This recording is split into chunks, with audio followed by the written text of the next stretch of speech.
When it comes to database design, do you really need a weak entity? Or you're just mislabeling a regular one? Weak entities are often introduced when you think an entity depends on another, like a dependent relying on an employee. But dependency alone isn't enough. In fact, many so-called weak entities should have been regular entities instead. In this video, I'll walk you through exactly what makes an entity weak, when to use them, and just as importantly, when not to. By the end, you'll know how to model relationships in your ER diagram without misusing weak entities, and how to recognize the rare cases when they actually make sense. Let's start by defining strong and weak entities first. So what are strong and weak entities? Does this have anything to do with cardinality? No. Strong and weak entities are another characteristic of a relationship between two entities, and that's beyond cardinality. This characteristic, strong and weak entities, may come handy for refining ER diagrams. That said, it is up to you to designate two related entities as strong and weak entities when you think it's appropriate. What's a strong entity then? A strong entity is an entity that has its own unique identifier. Usually that's just gonna be a primary key. It doesn't depend on any other entities to exist or to be identified. For example, the purchase entity that represents orders in a database of an online store. It has its own primary key, the purchase ID, to identify each order or each row individually in the table. That sounds like just another regular entity, isn't it? Yes, it is. There's nothing special about a strong entity if you look at it by itself. What's special is the weak entity that relies on the strong entity. So what's a weak entity? A weak entity doesn't have a unique identifier by itself. It depends on a related strong entity so that it can uniquely identify each row in its corresponding table. How, you may wonder? Well, its primary key is typically a composite key, and it's composed of a foreign key from the strong entity, plus one or more attributes of its own. Of course, it doesn't have to be a composite key. In that case, the primary key will simply be the foreign key from the strong entity. For example, we looked at the purchase table representing all the records in a database of an online store. It's a strong entity, or say, a regular entity. Its corresponding weak entity is the purchase item entity, representing the information of an individual product that's involved in an order. As an entity, purchase item lacks readily available keys that can uniquely identify each row, so it relies on the help from the foreign key to do the job.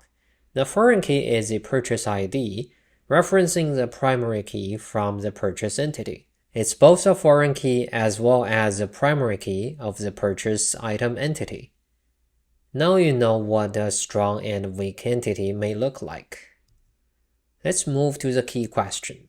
When should or shouldn't you consider using a weak entity in your database design? When? If you check out some textbooks or ask such a question to a generative AI tool, you can find some specific conditions, such as when an entity can't uniquely identify rows by its own attributes alone, or it depends on a related entity for identification, yada yada.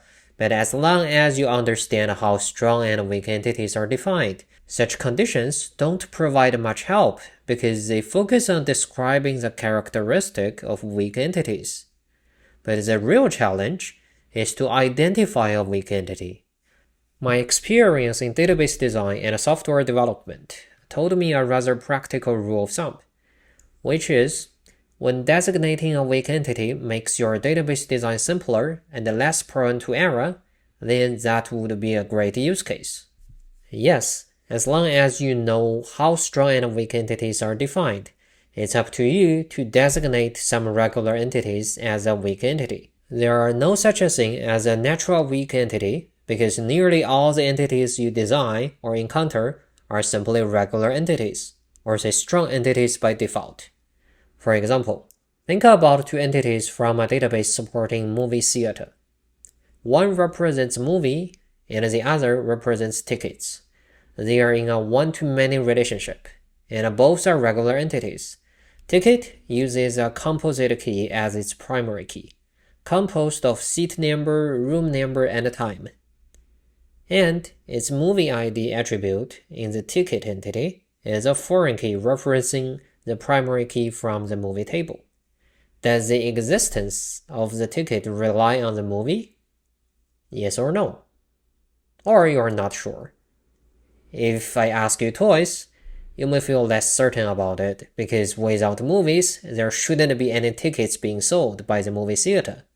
If you really buy that, you can convert ticket from a regular entity or say a strong entity to a weak one, like this.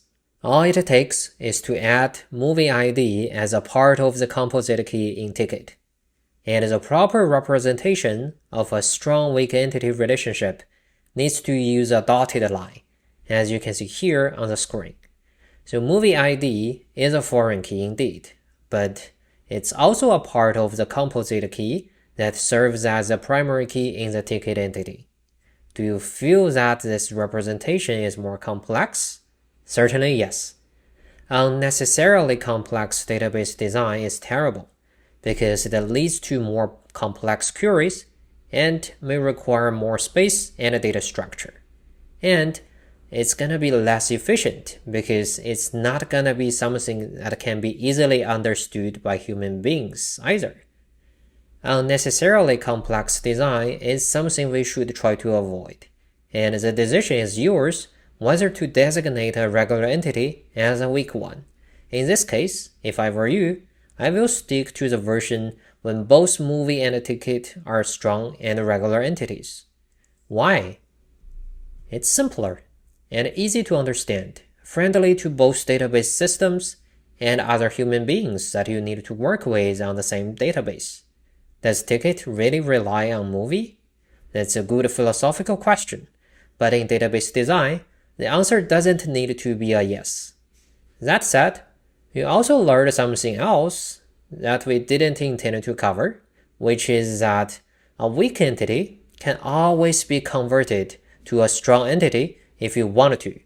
Just like what you saw from the movie and ticket example, all it takes is to stop using the foreign key as a part of the primary key in the weak entity, and convert the line that connects the two entities to be a solid one. Now, let's reinforce this idea by going through a few more nuanced examples. Imagine that you are working on designing a database for an online store named the Sci-Fi Collective, and you have identified all the entities, attributes, relationships. Beyond that, you have also identified the cardinalities of each relationship. Now, it's a good time to think about if there are any regular entities that you want to convert to weak entities. For simplicity and readability, I will hide out the attributes. So you have 7 tables or say 7 entities that's easier to read. User represents user of the platform or say the online store. Each user has an address and possibly many payment methods. Product represents products being sold by the online store. Review represents product reviews from users. Purchase represents all the orders put by the users. Product purchase is a junction table between purchase and product because the two entities, I mean purchase and product, are in a many-to-many relationship.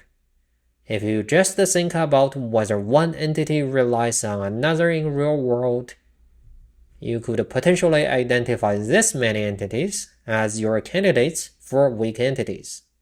But should you convert them? The answer is likely no for most of them. For example, the review table sits between user and a product and has 2 foreign keys, one from user, the other from product. This design is solid.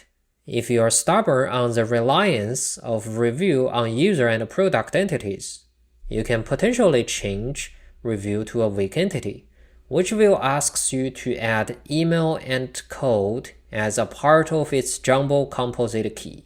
And you need to change the lines connecting the three entities to dotted lines. This change doesn't help anyone, and it complicates things.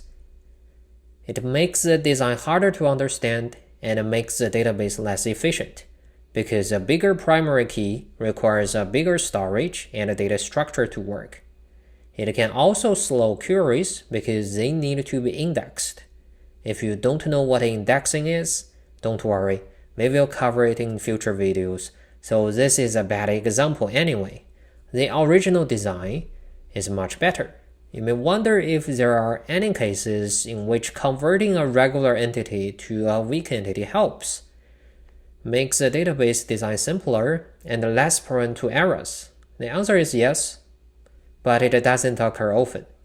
Let's look at a relationship between user and user address of the same online store, the Sci-Fi Collective.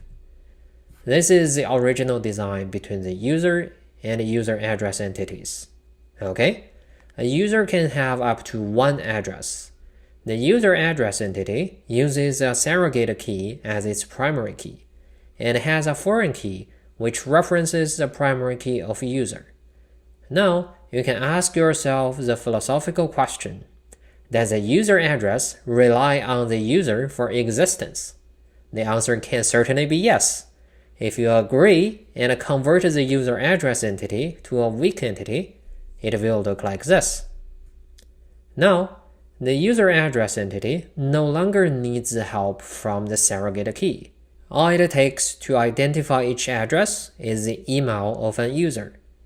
Remember, they are in a one-to-one relationship, so email as an attribute can identify each address uniquely. It's both the foreign key and the primary key of the user address entity.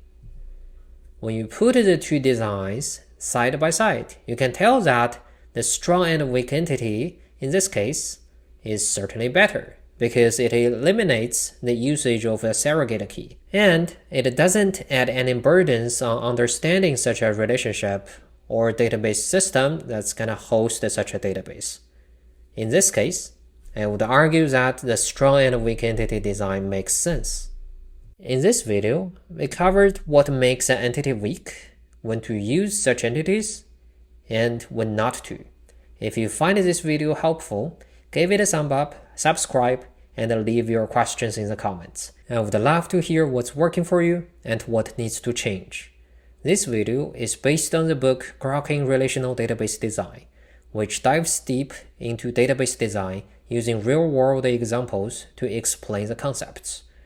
You can find the link to the book in the first comment.